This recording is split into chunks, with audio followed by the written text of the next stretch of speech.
और एक जिसको मानसिक जप कहते हैं उसमें जीभ का प्रयोग नहीं होता, मुंह का प्रयोग नहीं था, मन ही मन जपा जाता है। जैसे हम कोई किताब पढ़ते बिना बोले हुए, उसको मानसिक जप कहते हैं। वो आपको मानसिक जप करना है, होठ जीभ का प्रयोग नहीं, मन ही मन उसको जपते रहो, हर समय जपते रहो, उठते बैठते। यही बात नहीं है कि सुबह दो तीन माला फेर ली, माला वाला का झंझट छोड़ दो, मन का फेरो, कर का मन का छोड़ दो, वो तो पीछे खींचता है। हर समय जपो, अब करते समझे ना, हर समय जपो। कुछ दिन बाद 15-20 दिन बाद वो अजपा जाप शुरू हो जाएगा। तो जिस योग की बात मैं कर रहा हूं उसका संचालन कुंडलिनी करेगी। आप उसको ना रोक सकोगे न कर सकोगे। आप तो केवल यहाँ आज्ञा चक्र पे गुरु का ध्यान करोगे और नाम बताया वो जपोगे। इसके बाद में आगे जो परिवर्तन आएगा उसमें आपका किसी प्रकार का हस्ताक्षेप इंटरफेरेंस नहीं होगा।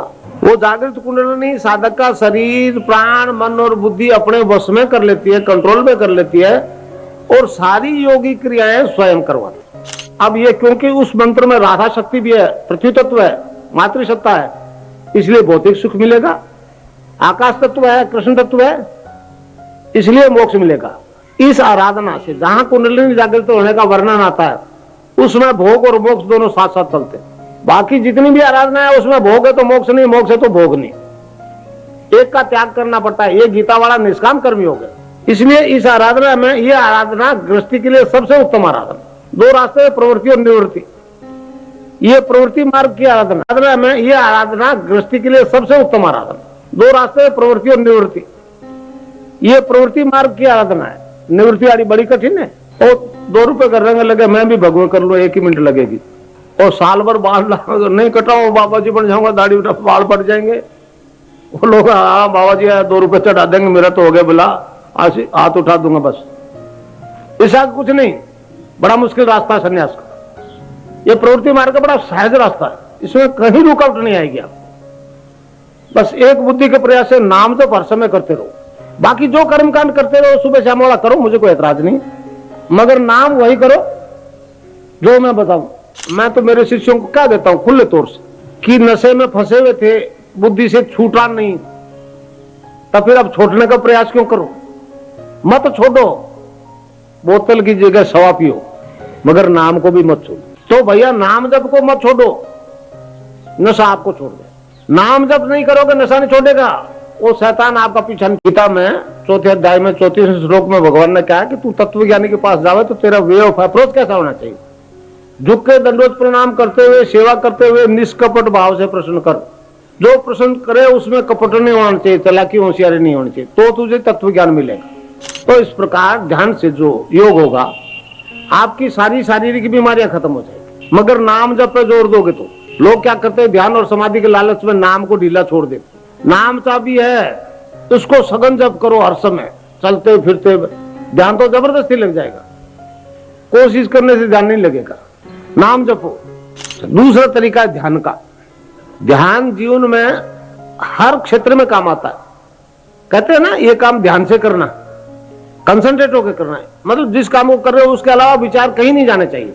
उसको कहते, जब सारा ब्रह्मांड अंदर है तो देव और दानव दोनों अंदर है। ये मनुष्य के अंदर देव और दानव का द्वंद्व अनादिकाल से चला आया है। वो दानवीय वृत्तियां मनुष्य को परेशान करते, देव चेतन हो जाता, शांति हो जाती है। तो इस नाम जप से, कृष्ण के नाम से वो तामसिक ग्लैंड शांत हो जाएगी, नशा छूट जाएगा। जिस चीज की सुगंध आ रही थी उसकी बदबू आने लग जाएगी।